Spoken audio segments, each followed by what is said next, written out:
Hello and welcome to my channel, Rhino here. Today I'm diving into a video by everyone's favorite befuddled grandpa of a creationist, Mike Riddle. This time he responds to some evolutionists responding to a video of his that I responded to, so now I'm responding to his response to other responses, or something like that. Anyway, let's go.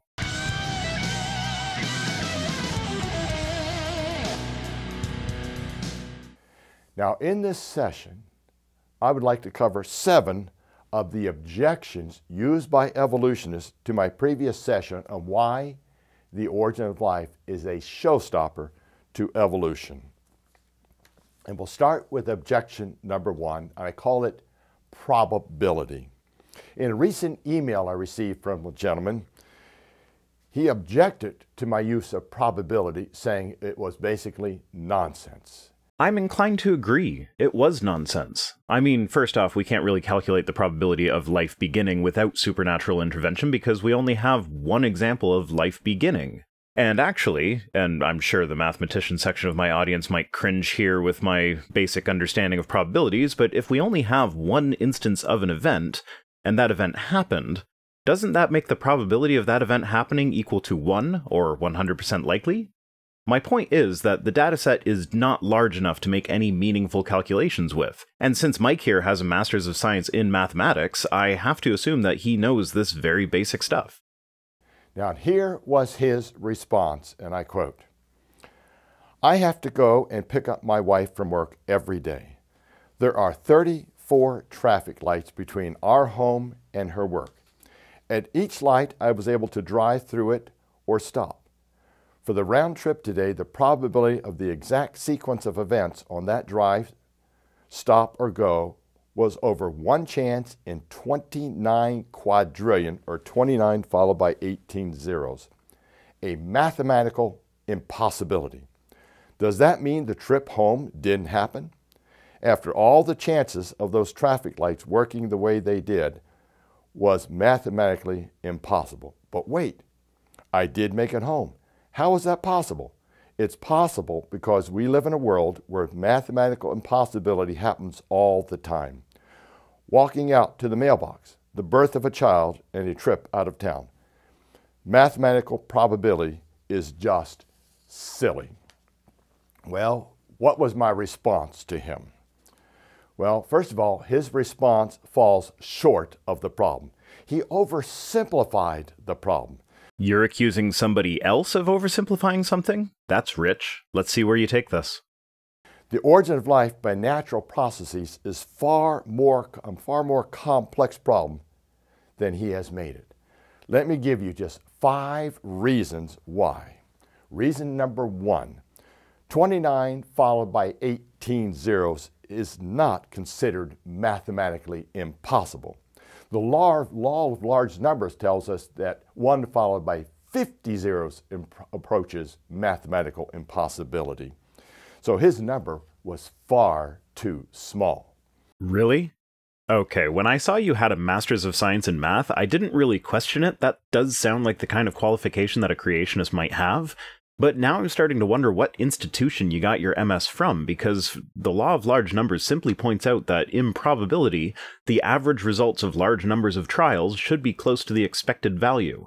So for example, when rolling a fairly balanced 6-sided die, each number has a 1 in 6 chance of being rolled. Each roll of the die is a trial. When dealing with small numbers of trials, it is possible that some numbers will be rolled more than others, but the more trials you conduct, the more it will even out.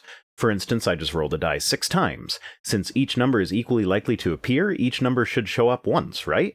Well, I rolled 5, 2, 4, 2, 4, 2. This is not what is statistically expected. From this small sample, it looks like I'll roll a 2 half the times I roll this die.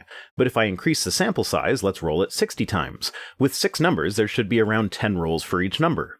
I rolled 14 1s, 11 2s, 13 3s, 7 4s, 7 5s, and 8 6s. This isn't quite the nice even split of 10 of each number, but if my beginning trend were to be continued, I would expect to have rolled 32s, and the more times I roll the die, the closer it will get to matching up with the probabilistic expectation. Nowhere in this law does it say that something approaches mathematical impossibility once you get to a certain probability. Now, one of the mathematicians who first described this law was named Emile Borel. Borel does appear to be the source of this anything with odds less than 1 in 10 to to the 50th our mathematically impossible idea, because he once wrote a book that described when you might consider something as having such a small probability as to be negligible. It is described as being a general rule of thumb, and on top of that, it's a sliding scale, with the number being different depending on whether you're talking about a human scale or a cosmic scale or anything in between, with 10 to the 50 being on the cosmic scale. And he actually spent a paragraph near the end of the book explaining why his rule of thumb should not be applied to things like the origin of life. Secondly, the traffic lights he went through are programmed when to go red and green. In the evolution model, there is no intelligent programming allowed, just random chances. So again, he had the wrong problem here. Okay, let me fix it for him then. I can prove right now that it is not only possible to perform examples of these statistically impossible feats, but it is ridiculously easy to do so. Let me just grab my 10-sided die and roll it 51 times. I'm not going to waste time reading the sequence out to you, but whatever sequence it is, has odds of happening of 1 in 10 to the 51st power. That's an order of magnitude less likely than what you are claiming makes something statistically impossible. No programming required, just random chance. Number 3, in the origin of life problem, every time a wrong amino acid is used, the protein is no longer functional, and the process must start all over. In his situation with the traffic lights, every time he hit a red light, he would have to start all over again. I doubt that he did this. If he did, he probably would not be home even yet. Nope, that is not how it would have worked. Now keep in mind here that we actually don't know for sure how abiogenesis happened, but one thing is fairly certain. It would not have been one lone chain of amino acids sitting in a pool waiting for the next amino acid to show up. There probably would have been billions, perhaps even hundreds of billions of amino acids floating around, and the ones that worked would have continued to float around. Since we're dealing with chemical reactions here, the ones that didn't work would have just not worked. The ones that did work would have continued on. We have demonstrated several times that all the ingredients needed for life could have formed by themselves in the conditions that would have been found on the early Earth. Not only that, but they could have formed in several different environments that would have been found on the early Earth, such as deep-sea hydrothermal vents, in pools on the surface, and even in outer space to be delivered to Earth via asteroid or meteor impact. Now, considering how abundant these life-forming resources would have been, to look at this on an individual level, saying that each potentially life-forming molecule would have had to completely disassemble and start over if it didn't get it right, is more than a bit misleading. To continue with the traffic light analogy, have the lights change at random intervals rather than pre-programmed ones, and have a few 100 billion people start driving that route at staggered times, and eventually one of those few 100 billion people will make it through by hitting all the green lights. Number 4. In the real world, there are hundreds of different amino acids. Only 20 of these are used, and they all must be left-handed. Only 20 of these are used for life as we know it. It is entirely possible that other combinations of amino acids could have been used, and we don't know how many of those other combinations would have been able to result in life, because there are so many different possibilities. Scientists are actually working on this, and so far have a list of 4,000 amino acids and their isomers that could potentially have been used for life, which they actually narrowed down from an original set of 120,000. Yes, there are only about 500 naturally occurring amino acids. Sometimes it is an isomer of an amino acid, which are molecules with the same chemical formula, but a different physical structure. So for each amino acid, there are also isomers of that acid that would potentially work. What it all boils down to is that the 20 amino acids that are used in life as we know it are not a necessity. It could have turned out thousands of different ways. And if it had turned out differently, you'd still be here complaining that only 36 of the 500 amino acids are used for life, or whatever number it ended up being. You're looking at how it turned out, declaring that that is the only way, and then stating how amazing it is that it turned out that way, when there are literally thousands of other ways that it could have turned out. Same with your whole left versus right-hand molecules. Left-handed amino acids will only continue to form chains with other left-handed ones, so any right-handed ones would just terminate the chain, meaning that chains of left-handed ones just happen to be the ones that ended up working. But if it had started with right-handed ones, then it would only be right-handed ones. Now, at least on Earth, there does seem to be a tendency for the production of left-handed molecules over right-handed ones, and the reason for this is not entirely understood, but ultimately it comes down to the same thing. If the tendency was for right-handed molecules, we'd be having the opposite discussion. In his situation with the traffic lights, he only included two choices, red lights and green lights. In order to match the real world, he would have to include hundreds of different colors of traffic lights, and only the green one allows him to go forward. Actually, it would be thousands of different colors, with potentially thousands of colors allowing forward movement. Combine that with the hundreds of billions of people we have running this traffic light obstacle course, and it's looking more and more likely that at least one of them will make it to the end without having to stop.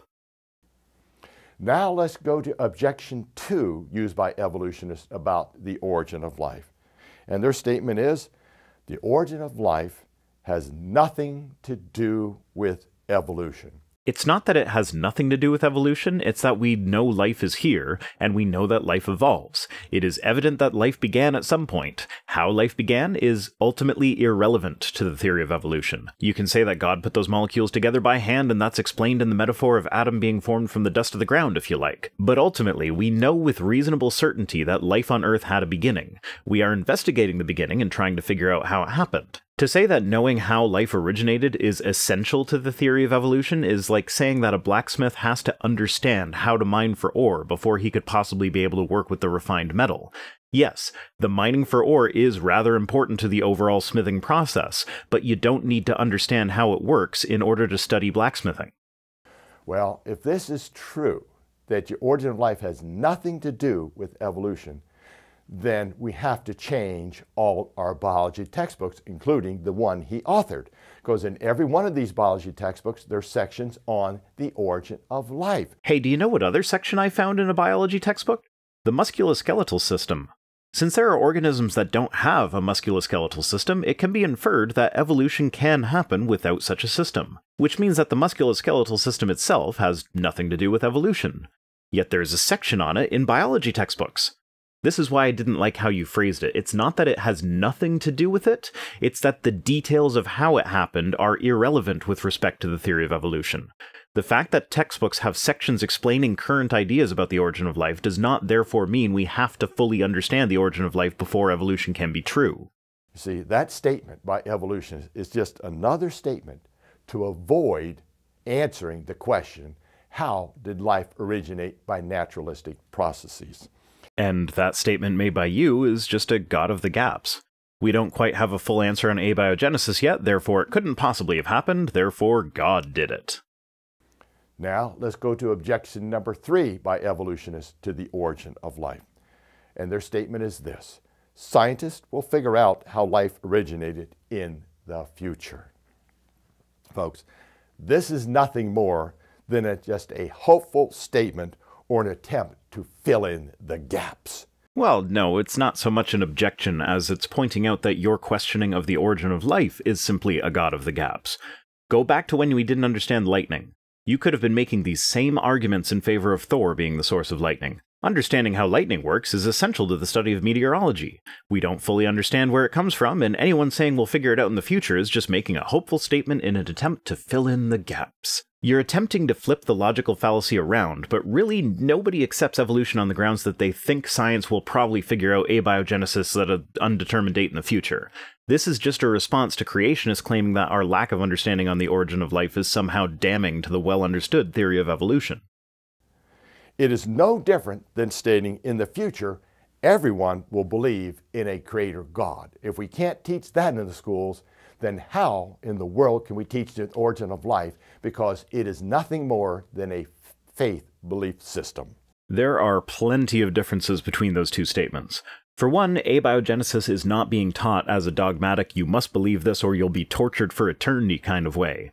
It is taught as an explanation of our current understanding. It is subject to revision as our understanding improves. We have every reason to expect that our understanding will continue to improve. We may never fully understand it, but at least we're trying to figure it out. And to top it all off, we do not teach about abiogenesis in school because we're convinced that we'll figure it out in the future. We teach what we understand about it today. If you replace that with teaching God did it, then that will stifle the curiosity that will lead us to a better understanding in the future. Now let's go to objection 4 by evolutionists, and they state, life originated billions of years ago, and that gives plenty of time for all life forms to evolve. Well, dating the origin of life to a time of billions of years ago doesn't help explain how life did originate through naturalistic processes. You're kinda right. Us finding evidence of life existing 3.5 billion years ago does not explain how that life got there. But what it does do is help narrow down the possible environments that this life could have developed in. We can use our knowledge of the environments of the Earth 3.5 billion years ago to inform the setup of our experiments that test the various aspects of abiogenesis. Let's go to objection number 5, and they state, life on Earth was seeded from outer space. I'm skipping this bit, it's completely irrelevant. It is possible that the building blocks of life did come to us from meteors, after all they have been found on recent meteors, but Mike is mostly referring to aliens, as if the people who seriously proposed panspermia from advanced aliens somehow forgot that those aliens had to come from somewhere. He does briefly mention the building blocks of life coming from asteroids or meteors rather than aliens, but he still maintains that this is just pushing the question back another step, completely ignoring the fact that the building blocks of life have been found on meteors, so this is an entirely plausible scenario. Now, let's go to objection 6 by evolutionists to the origin of life, and their statement is this: life is just chemicals coming together. I mean, that is a drastic oversimplification, but yeah, life essentially does boil down to a bunch of chemical reactions. Folks, this is a scientifically inaccurate statement. Life is not just chemicals, and I hope no biology teacher on this planet would ever make that statement, because it is a lie. It is not education. Okay, then please present something that is essential to life that is not based on a chemical reaction somehow. You see, the key to life is not chemicals, it is information. Without information, there can be no life.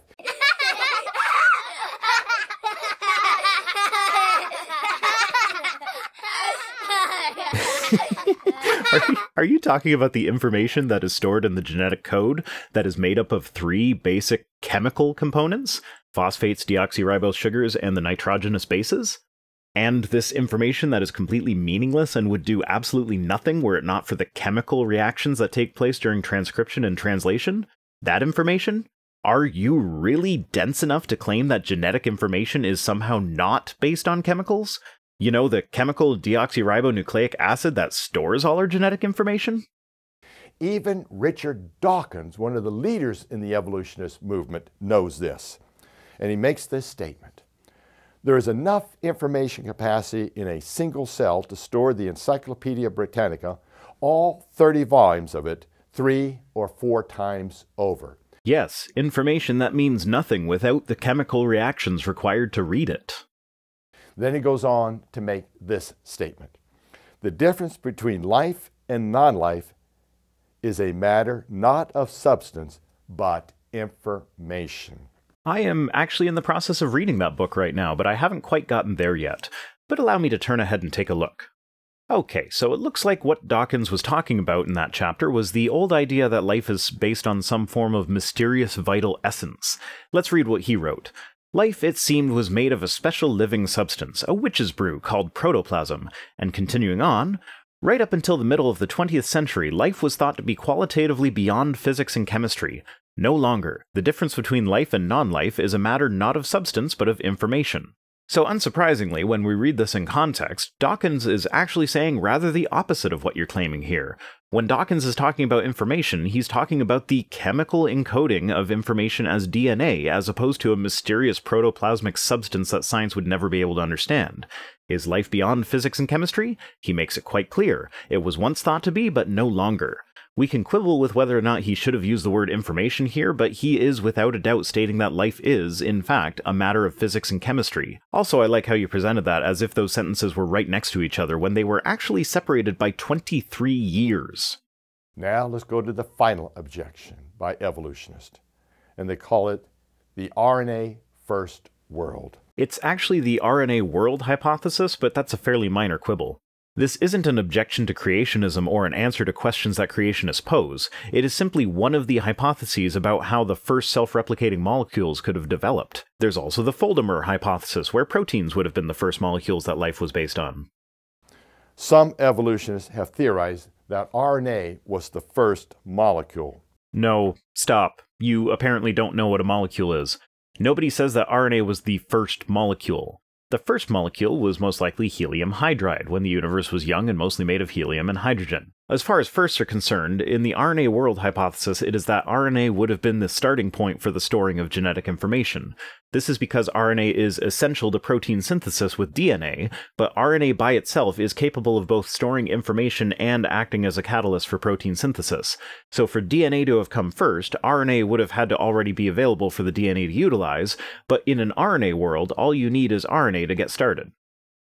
And that it could perform the functions of proteins and DNA. Fun fact, RNA is actually capable of folding up on itself and acting like a protein all by itself. That's just another little tidbit that makes the RNA world hypothesis just a little bit more robust.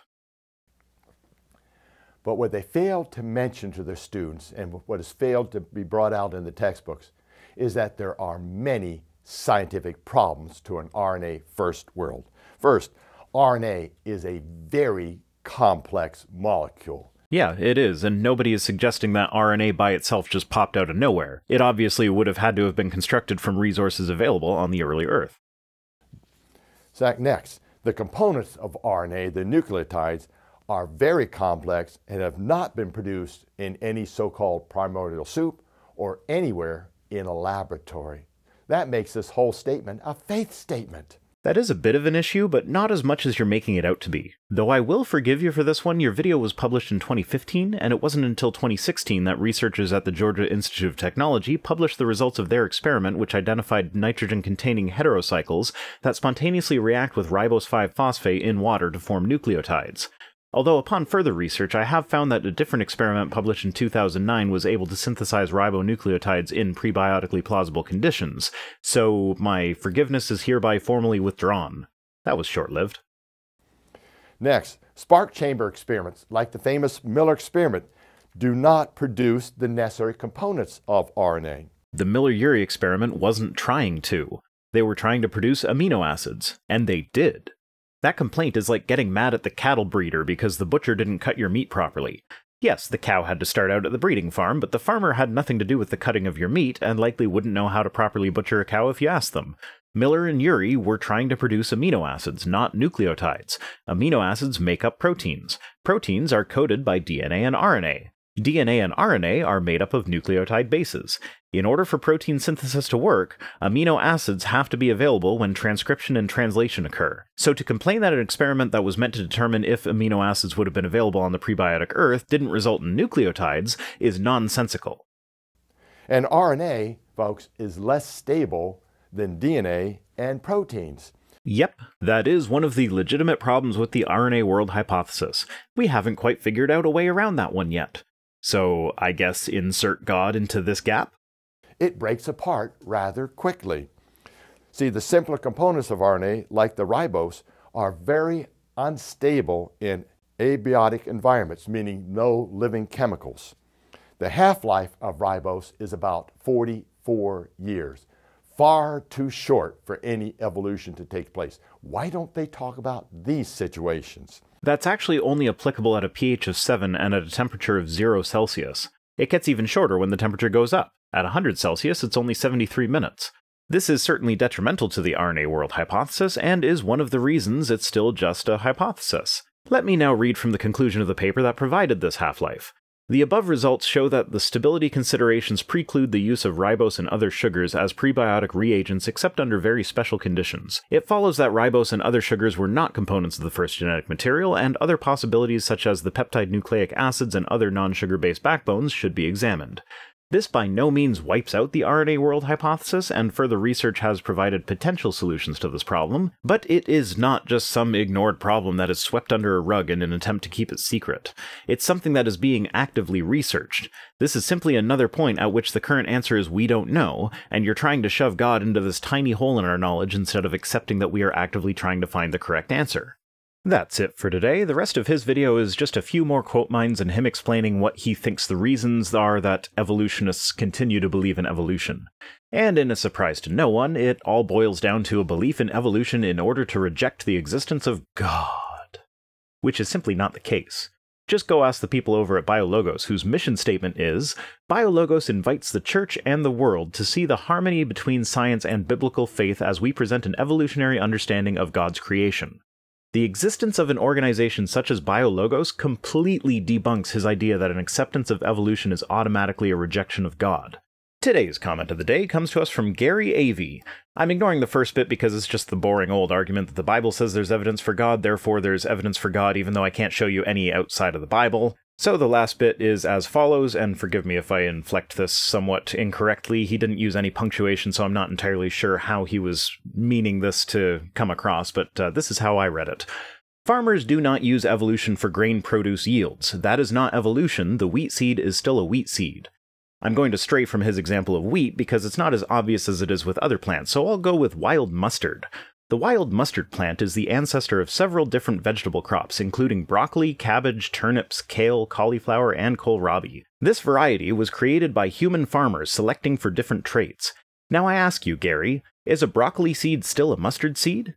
And now I'll give you an answer that you might actually like. Cladistically speaking, yes, it is. The broccoli family is a clade within the mustard clade. But it is not a kale seed. Those are two separate clades, two different kinds that diverged from the mustard kind.